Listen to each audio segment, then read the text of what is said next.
திருஞானம் இந்த ஒரு விவகாரம் தனி மனித தாக்குதல்கள் 1000 விஷயங்கள் பேசக்கூடிய நிலையில் இப்படி தனிநபர் தாக்குதல்களாக இது உருவெடுத்து கொண்டிருக்கிறது. ஒருவர் பேசுகிறார், மற்றொருவர் அதற்கு பதில் சொல்கிறார். அப்படின்ற போது அந்த முதலில் பேசக்கூடிய நபர் தான் இதற்கான ஆயுதத்தை உருவாக்குகிறார். அப்போ அது எதிர் பதில் அப்படின்றது தவிர்க்க முடியாத இடத்தில் வருகிறது. அப்போ முதல்ல இதை யார் உருவாக்குவது அப்படின்ற கேள்வியோடு கருத்தை பதிவு செய்தார் கோவிந்தராஜ். எப்படி பார்க்குறீங்க? பார்க்கலாம். திருஞானம் அடிப்படையில் இந்த தேர்தலோடைய பிரச்சார தொடக்கமே எப்படி இருந்ததுன்னா, முதல்வர் தெளிவான ஒரு பிச் வச்சார். இது தமிழ்நாடு வர்சஸ் டெல்லி அப்படிங்கிற அந்த பிச்சை தான் திரு உதயநிதி அவர்களும் ஆரம்ப கூட்டங்கள் எல்லாத்துலேயுமே பேசினதை பார்த்தோம். இது தமிழ்நாடு டீம் வர்சஸ் அதன் மீது நிறைய விமர்சனங்கள் இருக்கே திருஞானம். திமுக டெல்லி என்பது ஒரு நடைபெறவிருப்பது சட்டமன்ற தேர்தல். அதிமுக வர்சஸ் திமுக என்றால் புரிந்து கொள்ளப்படும். திமுக வர்சஸ் டெல்லி நிறைய விமர்சனங்கள் இருக்கு. 4 விஷயங்கள் சொல்றேன். நம்பர் 1, தரப்படும் நிதி. ₹1 கொடுத்தா 29 காசு தராங்க. யூபிக்கு 3 ரூபா, பீகாருக்கு 7 ரூபா. இது நிரூபிக்கப்பட்ட ஒன்று. நம்ம கிட்டத்தட்ட வருஷத்துக்கு 2 லட்சம் கோடி கொடுக்குறோம். தமிழ்நாட்டோட நிதியை கொடுக்குறோம். நமக்கு வெறும் 45,000 கோடி தான் தராங்க. இது ஒரு யதார்த்தம். நம்முடைய முதல்வர் என்ன கேட்குறாருன்னா, குறைஞ்சபட்சம் 50% கொடுங்க. இது இப்போ நியாயமான விஷயம். அது திமுக ஆட்சியாக இருந்தாலும் அதிமுக ஆட்சியாக இருந்தாலும் தமிழ்நாடு இந்த முழக்கம் சரி செய்து விடுமா? தமிழ்நாடு நசுக்கப்படுதுங்கிறதுக்கு நம்பர் 1. நம்பர் 2, ஒருவேளை குற்றம் சாட்டுகிறவர்கள் மீண்டும் வெற்றி பெற்றால் நம்பர் 2 நிதி தந்துருவாங்களா? சரியாயிருமான்னு கேக்குறேன். சொல்றத கேளுங்க. 4 விஷயங்கள் சொன்னேன். நம்பர் 2 இல்ல திருஞானம் இதுதான் சொல்றாங்க. ஒசூர் வளர்ந்து வரக்கூடிய தொழில் டெல்லி என்பதற்கான விளக்கங்களை உங்களை போன்ற எல்லாமே தருகிறார்கள். ஆனா இதுதான் இதுக்கு தீர்வா அப்படின்னு எதிர்கேள்வி இருக்கே, அதை நான் உங்ககிட்ட முன்வைக்கிறேன். ப்ளீஸ் கண்டினியூ பண்ணுங்க. இதை எடப்பாடியார் ஏற்றுக்கொள்றாரா இல்லையா? இன்னைக்கு 50% வேணும் அப்படிங்கிறத ஏற்றுக்கொள்றாரா இல்லையா? அதை திசை திருப்பதான் அவர் என்ன சொல்றாரு, அப்போவே இறந்துருக்கணும் அல்லது கொரோனா வந்தால் செத்து போயிருக்கணும். இந்த தனி மனித தாக்குதல் வேண்டான்னு சொல்கிறேன். மீண்டும் மீண்டும் திமுக வலியுறுத்தி வரும்போது தமிழ்நாடு வர்சஸ் டெல்லி. நம்பர் 1 சொன்னேன் 29 காசு. நம்பர் 2 சொல்கிறேன், ஒசூர் வளர்ந்து வரக்கூடிய தொழில் நகரம், அற்புதமாக வளர்ந்துட்டுருக்கு. அங்கே ஏர்போர்ட் தேவை, ஒரு வளர்ச்சிக்கான மஸ்ட்டு. பட் மத்திய அரசு ஏதோ காரணங்களை சொல்லி தடை போடுது. அதே நேரத்தில் யூபியில் 7 விமான நிலையங்கள் பெர்மிஷன் கொடுத்து கட்டி முடிச்சுட்டாங்க. 7ல் 6 க்ளோஸ். ஏன்னா பயணிகளே இல்லை. இதெல்லாம் சரிதான். இதெல்லாம் கேளுங்க, நியாயமான சேர்ந்து கேட்போம், எல்லாம் சேர்ந்து போராடும். ஊடகங்கள் வேலையை இருக்கு. எப்படி தமிழ்நாடு விவகாரம் என்பது பேச வேண்டிய திருஞானம் பேசுவதை பேசாமல் ஏன் தனிநபர் தாக்குதலில் ஈடுபடுறீங்க? நீங்க தான் மடைமாற்ற முயற்சிக்கிறீர்களோ அப்படின்றாங்க. அப்படி இல்லை.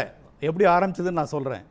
இதனுடைய ஒரு விளக்கத்தை நம்முடைய துணை முதல்வர் ஒரு விஷயம் சொல்றாரு, முரட்டு அடிமைன்றாரு. முரட்டு அடிமைன்னு சொல்றாரு. அது சரியா? அப்படிதான் ஆரம்பிச்சது. எதுக்காக அது சரியா அப்படின்னு கேக்குறாங்க. டெல்லியோட அடிமையா இருக்காதீங்க, நீங்க துணிஞ்சு இந்த அடிமைகளோடு கூட்டணி வைத்து அந்த அடிமைகளில் ஒரு சிலரை சட்டமன்றத்துக்கு அனுப்பியது நீங்கள் தானே. அப்போ நீங்க அடிமைகளாக இருந்தீர்களா அப்படின்னு எதிர்கூடாரத்துல கேள்வி கேட்கிறேன். அது சரியான கேட்கிறேன். பெரியார் படம் கீழே இறக்கப்படுகிறது, எடப்பாடியார் கலந்துக்கிறது, வாய் திறக்கல. இன்னைக்கு ஒரு பிஜேபியோட ஊடக விளம்பரம் நான் சொன்னது நீங்க பதிலே சொல்ல. நான் சொன்ன கேள்வி திருநே நான் பதிலே சொல்ல. முரட்டு அடிமைன்னு சொல்றாங்க இல்லையா?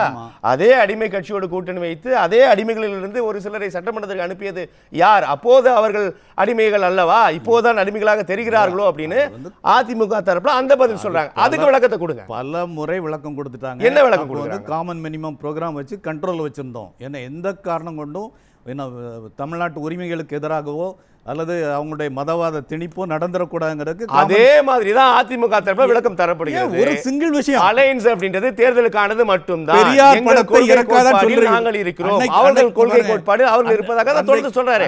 அதை ஏற்க மாட்டீங்க, நீங்க சொல்றதை ஏற்கணும்னு சொல்றீங்க. எடப்பாடியார் அன்றைக்கு துணிஞ்சு நின்ற பெரியார் படத்தை இறக்காதான்னு சொல்லியிருந்தானா நான் கைதட்டி இருப்பேன். அது வேறு இது வேறு. அது எப்படி வேற இருக்கும்? இல்லங்க, வெல்ஃபேர் பத்தி பேசும்போது இத பேசுங்க. உரிமைகளை பறிக்கிறது. பெரியார் ஒரு சிம்பல் ஆஃப் ஸ்டேட் ரைட்ஸ் இல்லையா?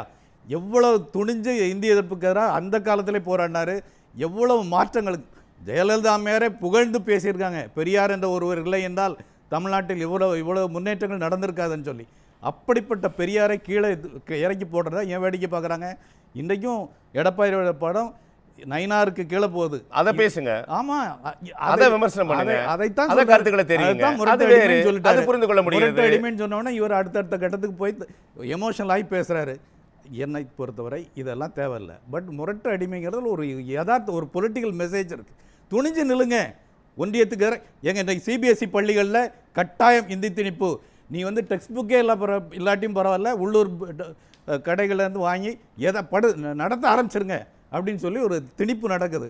ஒரு வார்த்தை எதிராக பேசப்பட்டிருக்கா? இல்லை. திருப்பரங்குன்றம் உட்பட ஏகப்பட்ட விஷயங்களில் மத கலவரத்தை தூண்டுகிற முயற்சிகள் ஏற்கனவே தொடங்கிருச்சு. எதுலையும் எதிர்த்து குரல் கொடுப்பதில்லை. அப்போ இப்படி இருந்தால் கட்டாயம் இது வந்து டெல்லியோட ஆட்சியாக தான் இருக்கும். இன்றைக்கு வந்து யூபியில், மாப்பியில், இந்த மாதிரி வட மாநிலங்களில் 10 வருஷத்தில் 90,000 பள்ளிகளை மூடி இருக்கிறாங்க. அங்கே வந்து சாமியார் மடங்களை தொடங்கிட்டு இருக்கிறாங்க. அதை பற்றி அங்கேருந்து வரக்கூடிய வீடியோஸ் பாருங்கள். இன்னைக்கு இப்போ ஒரு வீடியோ சொன்னது யூபி எம்பி, நாம் இருப்பது தமிழ்நாட்டில். யூபி எம்பி பீகார் இங்கே தானே, நம்ம தமிழ்நாட்டில் தானே இருக்கும். எங்க டபுள் இன்ஜின் அங்கே தானே இருக்குது. நம்ம தமிழ்நாட்டில் தானே இருக்கும். டபுள் இன்ஜினை கொண்டு வரேன்னு தானே சொல்கிறாங்க இவங்க எல்லாம் சேர்ந்து. டபுள் இன்ஜின் எப்படி நடக்குது? இப்போ கொஞ்சம் முன்னாடி ஒரு வீடியோ பார்க்குறேன். ஒரு பையன் 14 வயசு பையன், அவனுக்கு பாம்பு கடிச்சிருச்சு. தமிழ்நாட்டில் எந்த ரிமோட் வில்லேஜில் இருந்தாலும் அடுத்த நிமிஷம் ஹாஸ்பிட்டல் தூக்கிட்டு ஓடுவாங்க. அங்கே என்ன கேட்குறாங்க, பேரண்ட்ஸ் வந்து ஒரு சாமியார்கிட்ட போகிறாங்க. சாமியார் வந்து கங்கையில் நிற்க வைன்றாங்க. 10 மணி நேரம் அந்த பையனை நிற்க வச்சு அப்படியே செத்து போயிட்டான். இது வந்து அங்கே பேத்தட்டிக்காக இருக்குது. என்ன சொல்ல வரீங்க திருஞானம்? ஏங்க, அறிவு வேணாம், பகுத்தறிவு வேணாம், படிக்காத நாசமா போன்றதான் அங்கே உள்ள. சரி, இங்கே அப்படி இல்லை. அதை கொண்டு வர இல்லையேங்க. டபுள் இன்ஜின் வந்து அது வந்துருமே. டபுள் இன்ஜின் வந்தால் 100% பள்ளிகள் மூடப்படும். இன்றைக்கே உங்களுக்கு விமான நிலையங்களுக்கு பெர்மிஷன் கிடையாது. மெட்ரோ எவ்வளோ இம்பார்ட்டன்ட் கோயம்புத்தூருக்கும் திருச்சிக்கும். அங்கே என்ன பண்ணுறான்னு தெரியுமா? போபாலில் ஒரு மெட்ரோ தொடங்கி வச்சுட்டு வருஷத்துக்கு 10 லட்சம் கூட இன்கம் இல்லை. அதை வந்து கம்ப்ளீட்டாக குறைச்சிட்டு வராங்க. இங்கே அவசிய தேவை மறுக்கிறாங்க. ஒரு வார்த்தை எடப்பாடியார் பேசுகிறாரா? இவ்வளோ இடங்களில் பேசுகிறாருல, திருச்சி, மதுரை மெட்ரோ அவசியம், ஒன்றிய அரசு கவனம் செலுத்தணும், இந்த மாதிரி 3500 கோடி பள்ளிகளுக்கான நிதியை நிறுத்தி வச்சிருக்கிறீங்க, ஒன்றிய அரசு கொடுக்கணும். ஒரு வார்த்தை பேச சொல்லுங்க. எல்லாத்துலயும் பேசியிருக்காருங்க. ஏங்க பேசல, இன்றைக்கு வரைக்கும் பேசல. இன்றைக்கு வரைக்கும் நீங்க சொன்ன குறிப்பிட்ட இந்த விவகாரங்களில் ஒரு வார்த்தை கூட இது வரைக்கும் வாய் திறக்கலை. ஒரு வார்த்தைன்னா அவருடைய அஜெண்டாவா இல்லையே, பொலிட்டிக்கல் அஜெண்டாவா இல்லையே. தேர்தல் அறிக்கையில இது குறித்து தனி மனித எலெக்ஷன் மேனிஃபெஸ்டோ ரொம்ப முக்கியமானது அல்லவா? அதிலே குறிப்பிட்டிருக்கிறார்கள். இன்னைக்கு நீங்க பேசலன்னு சொன்னீங்கன்னா எப்படி அதை ஏற்றுக்கொள்வீங்க? அதனுடைய முக்கியத்துவத்தோட பேசுறது இல்லன்றத சொல்றேன். ஒரு தேர்தல் வாக்குறுதிகள் முக்கியம் அல்லவா? தேர்தல் வாக்குறுதிகள் வந்து ஏதோ போற போக்களை கொடுக்கறதா? போற இடத்துல அதை பற்றி பேசுறாரா? இவ்வளவு நாட்களாக போராட்டங்கள்ல 29 காசு தர்றீங்க, இது வந்து குறைந்தபட்சம் 50 காசு தரணும்னு சொல்லி நம்முடைய முதல்வர் சொல்றது 100% சரி. ஒரு இடத்துல பேசியிருக்காரா? ப்ரூஃப் காட்டுங்க. அமைதியாக தான் இருக்கிறாங்க. இந்த அநியாயத்தை தட்டி கேட்கிற ஒரு திராணி அவங்ககிட்ட இல்லை. அதனாலதான் முரட்டடிமைன்னு சொல்லிட்டாரு. முரட்டடிமைன்னு சொன்ன உடனே இவருக்கு கோவம் வந்து கண்ட மாதிரி பேச ஆரம்பிச்சிட்டாரு. இது ஏதாவது ஒரு ஸ்டேஜில் நிற்கட்டும், நல்லதுதான். தனி மனித தாக்குதல்கள் வேண்டாம், மீண்டும் அரசியலுக்கு வாங்க. ஏன்னா தமிழ்நாடு வர்சஸ் டெல்லிங்கிறதுக்கு 100கணக்கான ஆதாரங்கள் கொடுக்குறோம். நாங்கள் துணிஞ்சு நிற்போம், பெரியார் படத்தை இறக்க விட மாட்டோம். இதெல்லாம் அவர் சொல்லட்டும், நான் கை தட்டுறேன். சார் ஒரே ஒரு சின்ன இது குறுக்கீடு சொல்லுங்க. அதாவது அவர் சென்ற ஜூலை மாதத்திலேருந்து பிரச்சாரத்தை துவக்கியிருந்தார். ஏறத்தாழ சுமார் 190 தொகுதிகளுக்கு பண்ணியிருக்கார். அவர் அந்த மக்களை காப்போம், தமிழத்தை மீட்போன்ற அந்த டேக்லைனோட பிரச்சாரத்தை துவங்கியிருப்ப எங்கன்னா அவர் வந்து இப்போ இந்த இது நடக்கிறதுக்கு முன்னாடி எங்கன்னா இதை யாரை பற்றியாவது தரகராக பேசினாரா? எல்லா பிரச்சாரங்களில் அவர் போகக்கூடிய அந்த மக்களை காப்போம், தமிழத்தை மீட்டுவோம் அந்த சுற்றுப்பயணத்தில் எல்லா இடத்துலையுமே அதிமுக செய்த சாதனைகள், திமுக என்னென்னலாம் செஞ்சிச்சு பர்ஃபார்மன்ஸ், அதோட மத்திய அரசாங்கத்தை நோக்கி எழுப்ப வேண்டிய கோரிக்கைகள், கேள்விகளை எழுப்பினாரா? நிச்சயமாக எழுப்பினார். ஒரு தொகுதி கோயம்புத்தூருக்கு போறப்ப இதை பத்தி பேசி எழுப்பி மக்களிடையே சொல்லியிருக்காங்க. அதே போல மதுரைக்கு போனப்ப இதை பத்தி அந்த மதுரை பரப்புரையும் அவர் பேசியிருக்காருங்க. ஒரு சின்ன தொடர்ச்சியான ஒரு விஷயத்தை மட்டும் சொல்றேன். மதுரையில் நம்முடைய மத்திய அமைச்சர் வரும்போது என்ன ப்ராமிஸ் கொடுக்குறாரு?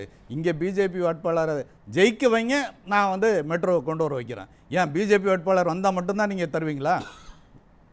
இது வந்து தமிழ்நாட்டுடைய உரிமை பிரச்சனை. இதை வந்து பூசி மெழுகாதீங்க. இதைத்தான் நான் சொல்கிறேன். எடப்பாடியார் அதை பேசினால் வரவேற்பதில் முதல் ஆளாக நான் இருப்பேன்.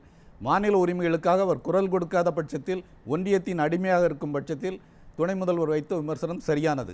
அதை வந்து பர்சனலாக கொண்டு போக வேண்டாம். அவர் தனிநபர் தாக்குதல் மூலமா தலைமையோ இன்றைக்கு அவருக்கான தகுதியை வந்து குறைத்து மதிப்பிடுவதற்கு இல்லையா பொது வழியில், அது சரியான்னு கேட்குறேன். ஒரே விஷயம், எல்லாம் சேர்ந்து போராடும் என்பது வேறு, நீ இப்படி நான் அப்படின்னு சொல்லுது என்பது வேற அல்லவா? தமிழகத்தை மீட்போம்னு சொல்றாருல, எங்க இருந்து மீட்க முடியும்? ஒன்றியத்தோடைய ஒடுக்குமுறையிலிருந்து, பாரபட்சத்திலிருந்து தான் மீட்க முடியும். ₹1 29ங்கிறது பாரபட்சம். இது எல்லாருக்கும் தெரிஞ்ச உண்மை. அதை பற்றி பேசாம நீங்க எப்படி விடுவை தருவீங்க? தமிழக மக்களுக்கு எப்படி விடுவை தருவீங்க? ஆட்சியில் இருக்கிறது யாருங்க? இப்ப தமிழகத்தில் ஆட்சி செய்து கொண்டிருப்பது ஆட்சியில- திமுக அரசு. அவங்க என்ன செஞ்சாங்க? ஆட்சியில- மக்கள் மத்திய அரசுல போயிட்டு என்னென்ன செய்து தமிழக மக்கள் ஒரே ஒரு ப்ரூஃப் சொல்லட்டுமா? ஒரே ஒரு ப்ரூஃப் சொல்லட்டுமா? ₹1 29 காசு தான் தருவேன் அடம் பிடித்தாலும் கூட வேற எந்த மாநிலமும் கற்பனை செய்ய முடியாத 11.19% growth அச்சீவ் பண்ணி எம்பிக்கள் இருக்காங்க. காட்டியிருக்காங்க. நாடாளுமன்ற உறுப்பினர் 39 எம்பிக்கள் இருக்காங்க. அவைக்கு அங்க தமிழக மக்களுக்கோசரம் போய் ஏன் மெட்ரோல போய் இந்த மெட்ரோ திட்டம் சொல்றீங்களா, அந்த நாடாளுமன்றத்தில் போய் ஏன் குரல் கொடுக்கவில்லை? இந்த தமிழக மக்களுக்கோசரம் இவங்க 39 எம்பிகள் மட்டும்தான் பேசணுமா? வேற யாரும் பேசக்கூடாது? நீங்க பேசக்கூடாது, நான் பேசக்கூடாது. தமிழ்நாட்டு மக்கள் ஊடகங்கள் பேசலாம், பேசக்கூடாது. கேட்கலாம். ஊடகங்கள் நீங்க பேசக்கூடாதா? அடுக்கிய குற்றச்சாட்டுகள் எல்லாமே கேட்கலாம். திருஞானம், மக்களுடைய தீர்ப்பு தொடர்பாக உங்களுடைய கருத்து பாருங்க. சரியான தீர்ப்பு தான். அதாவது தனிநபர் விமர்சனங்கள் இந்த மாதிரி தேர்தல் பிரச்சாரத்தில் தேவையில்லை என்பதுதான் என்று மக்கள் சொல்லியிருக்கிறது 100% வரவேற்கக்கூடியதான். உண்மையில் நான் விரும்புவது தமிழ்நாட்டின் அரசியல் களம் என்பது தமிழ்நாட்டின் உரிமைகளுக்காக, தமிழ் உரிமைகளுக்கான களமாக இருக்கணும். அதில் திராவிட இயக்கங்கள் 2 இயக்கங்களுமே பெரும் பங்காற்றியிருக்கு. நான் அதெல்லாம் குறைச்சி மதிப்பிட மாட்டேன். திரு எம்ஜிஆர் அவர்களும் சரி, ஜெயலலிதா அம்மையார் அவர்களும் சரி, எடப்பாடியார் காலகட்டத்தில் நல்ல அருமையான திட்டங்கள் இருந்திருக்கு. ஏன்னா கறவை மாடு திட்டம் உட்பட பல திட்டங்களை நான் சொல்ல முடியும். 2 இயக்கங்களுமே செய்த நல்ல விஷயங்களால தான் தமிழ்நாடு இன்றைக்கி மற்ற மாநிலங்களோடு ஒப்பிட்டா எங்கேயோ இருக்குது. சரியா? அதை பற்றி பேசுவோம். ஸோ அப்படி பேசும்போது நம்முடைய முதல்வர் ஸ்டாலின் அவர்கள் கடந்த 5 ஆண்டுகள் செய்த சாதனைகள் உண்மையிலே பிரமிக்கத்தக்கவை. மிக குறைந்த நிதி சப்போர்ட்டில் மிகப்பெரிய சாதனைகள். வளர்ச்சியை மட்டும் நான் சொல்லலை, மாணவர்களுக்கான நான் முதல்வன் போன்ற திட்டங்கள், இதெல்லாம் நினைத்து பார்க்க முடியாத பெரிய தாக்கங்களை இன்னொரு 5 வருஷம் 10 வருஷத்துக்கு அப்புறம் இந்த நான் முதல்வன் திட்டம் மட்டும் உருவாக்கக்கூடிய சேஞ்சஸ் பெரிய லெவலில் இருக்கும். அதை பற்றி அவங்க பேசுகிறாங்க. அரசியலில் இது சகஜம் அப்படின்னு 21-11 விழுக்காட்டினர் பதிவு செஞ்சுருக்காங்க. அப்போ அந்த அரசியலை சகஜம் அப்படின்னு விரும்பக்கூடிய நபர்கள் அல்லது கோவிந்தராஜ் குறிப்பிட்ட மாதிரி சமூக வலைத்தள பார்வையாளர்கள் எல்லாமே அதை அப்படி புரிஞ்சுக்கலாமா? நம்முடைய விருந்தினர்கள் சொன்ன மாதிரி அரசியலில் வரலாற்று ரீதியாக மாறி மாறி என தேர்தலில் வெற்றி தான் முக்கியம் போது மற்றவங்களை பற்றி என்ன ஒரு குறைத்து மதிப்பிடக்கூடிய கருத்துக்களை வைக்கிறது வரலாறாக இருந்திருக்கு. ஆனாலும் நாம் மாற்றங்களை விரும்புவோம். சரியா? அரசியல் கருத்துக்கள் மட்டும் போராட்டத்தில் முன்னிறுத்தப்படட்டும் அப்படிங்கிறது தான் என்னுடைய கருத்து. சரி அப்படின்னும் 14-8 விழுக்காட்டினர் சரிதான் அப்படின்னும் பதிவிட்டிருக்காங்க. சரி என்பதுக்குள்ளாகவும் பார்வையாளர்கள் இருக்கிறார். அது இன்றைக்கு சொன்ன மாதிரி சோஷியல் மீடியா ஈரா இது. அதனால் இந்த மாதிரி விஷயங்கள்லாம் ஒரு சில நிமிட சந்தோஷங்களை உருவாக்கலாம் அந்த கட்சியினுடைய தொண்டர்களுக்கு. ஆனால் தொலைநோக்கில் பார்க்கும்போது தமிழ்நாட்டுக்கு எது முக்கியம், தமிழ் வாழ வைப்பதற்கு, தமிழை வளர்ப்பதற்கு எது முக்கியம் என்பதிலிருந்து விவாதங்கள் போகணும். சரியா? அதுதான் தேர்தல் களம் என்பது ஒரு அற்புதமான காலம். இந்த காலத்தில் நல்ல தகவல்கள், நல்ல டேட்டா, நல்ல வியூஸ் போட்டும் அதனுடைய இறுதி டார்கெட் என்னவாக இருக்கும்னா தமிழ்நாட்டின் உரிமைகள் பாதுகாக்கப்பட வேண்டும், தமிழ்நாட்டின் வளர்ச்சி அடுத்த கட்டத்துக்கு போகணும். நல்லது. நன்றி திருஞானம்.